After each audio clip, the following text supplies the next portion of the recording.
ಇನ್ನು ಕರ್ನಾಟಕ ಬಂದ್ ಬಗ್ಗೆ DCM DK Shivakumar ಮಾತನಾಡಿದ್ದಾರೆ. ಬಂದ್ ಸದ್ಯಕ್ಕೆ ಅವಶ್ಯಕತೆ ಇರಲಿಲ್ಲ, ಬಂದ್ಗಳನ್ನ ನಾವು ಎನ್ಕರೇಜ್ ಮಾಡಲ್ಲ. ಪರಿಷತ್ನಲ್ಲಿ ಡಿಸಿಎಂ ಡಿಕೆ ಹೇಳಿದ್ದಾರೆ. ಕನ್ನಡ ಪರ ಸಂಘಟನೆಗಳಿಗೆ ತಿಳುವಳಿಕೆ ಕೊಡ್ತೀವಿ, ಬಂದ್ ಸರಿ ಇಲ್ಲ ಅಂತ ನಾವು ಅವರಿಗೆ ಹೇಳ್ತೀವಿ, ಸಂಜೆ ಅಧಿಕಾರಿಗಳ ಜೊತೆಗೆ ಮಾತನಾಡಿ ತೀರ್ಮಾನಿಸ್ತೀವಿ. ಈ ಕುರಿತು ಛಲವಾದಿ ನಾರಾಯಣಸ್ವಾಮಿ ಪ್ರಸ್ತಾಪ ಮಾಡಿದ್ರು. ಅದಕ್ಕೆ ಡಿಸಿಎಂ ಡಿಕೆ ಈ ರೀತಿಯಾಗಿ ಉತ್ತರವನ್ನ ಕೊಟ್ಟಿದ್ದಾರೆ. ಕನ್ನಡ ಸಂಘಟನೆಗಳು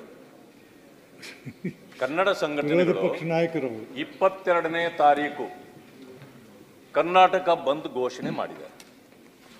ಅದೇ ದಿವಸ ಲಕ್ಷಾಂತರ SSLC ಪರೀಕ್ಷೆ ಬರೆಯತಕ್ಕಂಥ ವಿದ್ಯಾರ್ಥಿಗಳು ಪರೀಕ್ಷೆ ಬರೆಯಲಿಕ್ಕೆ ಸಿದ್ಧರಾಗಿದ್ದಾರೆ. ಇಂಥ ಸಂದರ್ಭದಲ್ಲಿ ಈಗ ಅವರು ಆತಂಕದಲ್ಲಿದ್ದಾರೆ. ವಿದ್ಯಾರ್ಥಿಗಳು ಈ ರೀತಿ ಏನಾದರೂ ಬಂದ್ ಆಚರಣೆ ಆಗಿದ್ದೇ ಆದರೆ ಅವರಿಗೆ ತೊಂದರೆ ಆಗತ್ತೆ. ಅದಕ್ಕೆ ಸರ್ಕಾರದ ಕ್ರಮ ಏನು, ಅದನ್ನು ನೀವು ಅಲೋವ್ ಮಾಡ್ತೀರಾ ಅಥವಾ ಅದನ್ನೇನಾದರೂ ಮಾಡದೇ ಇರುವ ಹಾಗೆ ತಡೀತೀರಾ? ಈ ವಿದ್ಯಾರ್ಥಿಗಳ ಆತಂಕವನ್ನು ತಾವು ಹೇಗೆ ಪರಿಹರಿಸ್ತೀರಿ ಅಂತಕ್ಕಂಥದ್ದನ್ನ ಸರ್ಕಾರ ಉತ್ತರ ಕೊಡಬೇಕಂತ. ಅಧ್ಯಕ್ಷರೇ, ಇದು ಬಹಳ ಸದ್ಯಕ್ಕೆ ಅವಶ್ಯಕತೆ ಇರಲಿಲ್ಲ. ಸರ್ಕಾರದ ಹತ್ರ ಮಾತಾಡಬೇಕಾಯ್ತು, ಬಂದು ಏನು ಕರೆದಿದ್ದಾರೆ ಅಂತ. ಮಕ್ಕಳಿಗೆಲ್ಲ ಬಹಳ ಅನುಕೂಲ ಆಗ್ತದೆ. ನಾನು ಕೂಡ 22ನೇ ತಾರೀಕು ಬೆಳಗ್ಗೆ ಈ ವರ್ಲ್ಡ್ಸ್ ವಾಟರ್ ಡೇ ಅವತ್ತು ನಾನು ಪೂಜೆ ಮಾಡಿಸಿ ಒಂದು 1 ವೀಕ್ ಅಭಿಯಾನ ಮಾಡಬೇಕು ಅಂತ ನಾನು ನನ್ನ ಇಲಾಖೆಯಿಂದನೂ ಇರಿಗೇಷನ್ ಇಲಾಖೆ, ನಾನು ಇವರು BWS ಸೇರಿ ವಾಟರ್ ಸೇವಿಂಗ್ಗೆ ಮಾಡಿಕೊಡ್ತೀವಿ. ಅವರು ಹೊರಟಿದ್ದಾರೆ.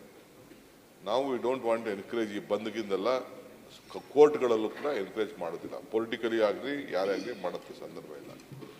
ನಾವು ಅವ್ರಿಗೆ ತಿಳುವಳಿಕೆ ಕೊಡ್ತೀವಿ, ಅದು ಸರಿ ಇಲ್ಲ ಅಂತ ತಿಳುವಳಿಕೆ ಕೊಡ್ತೀವಿ. ಯಾಕೆಂದರೆ ಈ ಮಕ್ಕಳಿಗೆಲ್ಲ ಎಜುಕೇಷನ್ ನಾಳೆ ಶುರು ಆಗ್ಬಿಟ್ಟಿದೆ. ಎಕ್ಸಾಮ್ಸ್ ಎಲ್ಲ ನೀವು ಹೇಳಿದ್ದೆಲ್ಲ ಕರೆಕ್ಟ್.